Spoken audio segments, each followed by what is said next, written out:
Well, that's no better a solution than any of the others, is it? So, in the end, have we learned anything from this look at why the world turned out the way it did that's of any use to us in our future? Something, I think.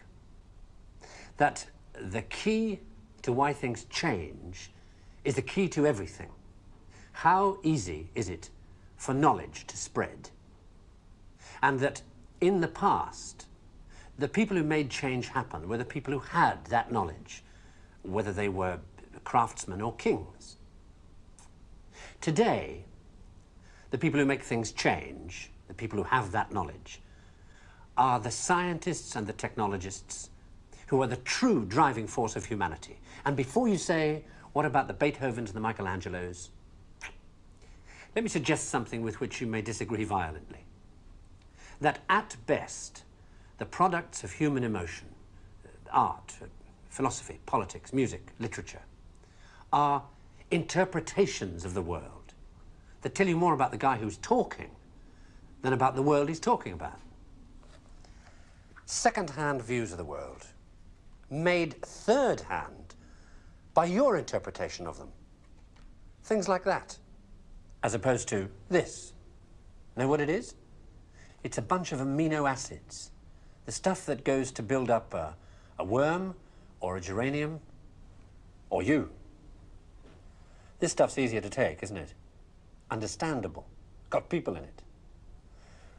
This scientific knowledge is hard to take because it removes the reassuring crutches of opinion, ideology, and leaves only what is demonstrably true about the world. And the reason why so many people may be thinking about throwing away those crutches is because, thanks to science and technology, they have begun to know that they don't know so much, and that if they are to have more say in what happens to their lives, more freedom to develop their abilities to the full, they have to be helped towards that knowledge that they know exists and that they don't possess. And by help towards that knowledge, I don't mean give everybody a computer and say, help yourself. Where would you even start? No, I mean trying to find ways to translate the knowledge, to teach us to ask the right questions. See, we're on the edge of a revolution in communications technology that is going to make that more possible than ever before. Or, if that's not done, to cause an explosion of knowledge that will leave those of us who don't have access to it as powerless as if we were deaf, dumb, and blind. And I don't think most people want that. So what do we do about it? I don't know. But maybe a good start would be to recognize within yourself the ability to understand anything, because that ability is there, as long as it's explained clearly enough. And then go and ask for explanations.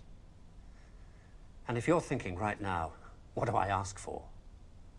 Ask yourself if there's anything in your life that you want changed. That's where to start.